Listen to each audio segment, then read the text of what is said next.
अवधूत चिंतन श्री गुरुदेव दत्त. श्री स्वामी समर्थ.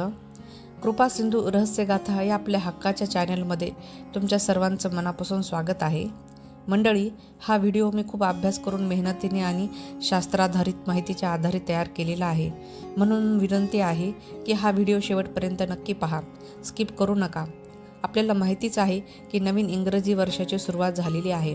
पौष महिना सुरू झालेला आहे आणि या पौष महिन्यातील सर्वात पवित्र, सौभाग्यदायी आणि समृद्धीचा सण हा मकर संक्रांत आहे. यंदा मकर संक्रांत 14 जानेवारी 2026 बुधवार या दिवशी साजरी होत आहे. मकर संक्रांतीपासून ते रथसप्तमीपर्यंतचा काळ हा स्नान, दान, व्रत आणि सौभाग्यवृद्धीचा अत्यंत महत्त्वाचा काळ मानला जातो. पण मंडळी, या काळात काय दान करावे आणि काय दान अजिबात करू नये याबाबत योग्य माहिती नसेल तर पुण्याऐवजी दोष लागू शकतो. म्हणूनच आजच्या ह्या व्हिडिओमध्ये मी तुम्हाला शास्त्रानुसार संपूर्ण अचूक आणि सविस्तर माहिती देणार आहे. म्हणूनच विनंती आहे, हा व्हिडिओ शेवटपर्यंत नक्की पहा, कुठेही स्किप करू नका, जेणेकरून संपूर्ण माहिती तुम्हाला योग्य प्रकारे समजेल.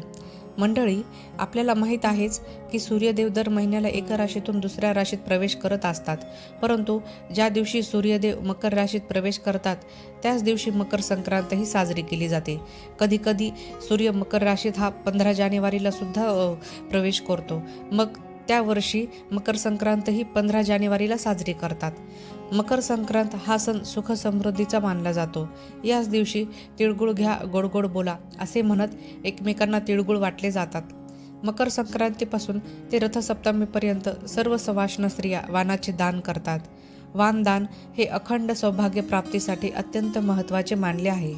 म्हणूनच या काळात प्रत्येक स्त्री काही ना काही दान हे नक्कीच करत असते आणि करायलाही पाहिजे, कारण पौष महिन्यात स्नान आणि दानाला विशेष महत्त्व आहे. यंदा मकर संक्रांत 14 जानेवारीपासून 25 जानेवारी 2026 रविवार या रथसप्तमीपर्यंतच आहे. म्हणजेच यंदा मकर संक्रांतीचा काळ हा खूपच थोडा किंवा खूपच मर्यादित आहे. मागील काही वर्षाप्रमाणे महिनाभर किंवा 18 ते 20 दिवस नाही, तर अवघे 10 ते 12 दिवसच आपल्याला हळदी कुंकू साजरे करता येणार आहेत. मंडळी, हळदी कुंकू म्हटलं की प्रत्येक स्त्रीची आत्तापासूनच तयारी सुरू झालेली असते. यंदा काय वाण द्यायचं, मग वर्षी काय दिलं होतं, यंदा काही वेगळं द्यावं का, असे अनेक विचार मनात येतात. पण इथे एक गोष्ट खास लक्षात ठेवा मंडळी, हळदी कुंकू म्हणजे दिखावा नाही, हा अहंकाराचा विषयही नाही, हा आहे पुण्याचा विषय. पूर्वीच्या काळात हळदी कुंकू खूप साध्या, सोप्या आणि कमी खर्चात व्हायचे, पण ते मोठ्या भावनेने साजरे केले जात होते. आज मात्र सोशल मीडियामुळं, म्हणजेच यूट्यूब आणि इंस्टाग्राम वगैरे यामुळे डेकोरेशन, दिखावा, तुलना यालाच जास्त महत्त्व दिलं जाते. भावनांना काही किंमत राहिली नाही. त्यामुळे मंडळी, हळदी कुंकू करताना तुमच्या क्षमतेनुसार 2, 5 किंवा 10 स्त्रियांनाच बोलवलं तरी चालेल. महाग वस्तू, ब्रँडेड वस्तू दान करायलाच हव्यात असं काहीही नाही. त्यामागचा भाव महत्त्वाचा आहे, वस्तू नाही. आता मंडळी, चला पाहूया कोणत्या वस्तू मकर संक्रांतीला हळदी कुंकाच्या वाणामध्ये दान करू नये. म्हणजेच ज्या वस्तू वर्ज्य आहेत त्या आता आपण पाहूयात. सर्वात पहिली वस्तू प्लास्टिकच्या वस्तू.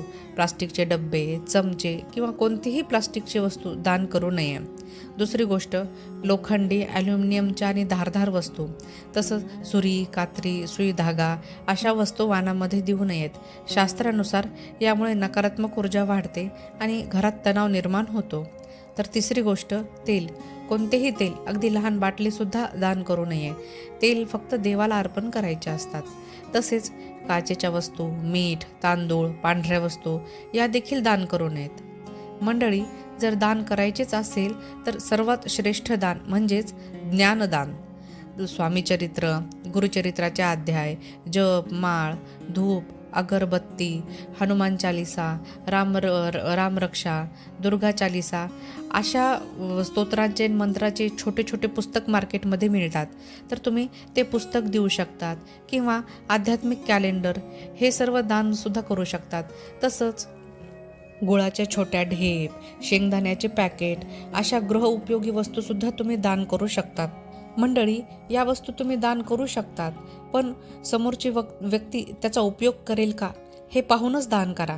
याशिवाय तुम्ही मेहंदी, टिकल्या, साध्या शृंगाराच्या वस्तू दान करायला काहीही हरकत नाही. मंडळी, आजच्या या व्हिडिओमधून मकर संक्रांतीपासून ते रथसप्तमीपर्यंत कोणत्या वस्तूंची दान करावे आणि कोणत्या वस्तू चुकूनही दान करू नयेत याची संपूर्ण माहिती तुम्हाला मिळाली असेल अशी मी खात्री बाळगते. लक्षात ठेवा, दान हे दिखाव्यासाठी नाही, तर ते भावनेतून, श्रद्धेतून आणि यथाशक्तीने करायचे असते. लहानशी वस्तू असली तरी ती शुद्ध, नवी आणि सद्भावनेने दिलेली असेल तर ती हजारो पटीने पुण्य देणारी ठरते. जर आजचा हा व्हिडिओ तुमच्या उपयोगाचा वाटला असेल किंवा कुणाच्या तरी आयुष्यात योग्य मार्गदर्शन करू शकत असेल तर कृपया व्हिडिओला लाईक करा, आपल्या मित्रमैत्रिणींना नक्की शेअर करा आणि चॅनलला सबस्क्राईब करायला नका विसरू. अजूनही काही शंका, प्रश्न किंवा मार्गदर्शन हवे असल्यास कमेंट बॉक्समध्ये नक्की विचारा. मी उत्तर देण्याचा 100% प्रामाणिक प्रयत्न करेल. शेवटी एवढंच म्हणेन, श्री स्वामी समर्थाची कृपा आपल्या सर्वांवर अखंड राहो. आपल्या घरात सुख, शांती, समृद्धी आणि सौभाग्य नांदो. श्री स्वामी समर्थ. जय जय स्वामी समर्थ.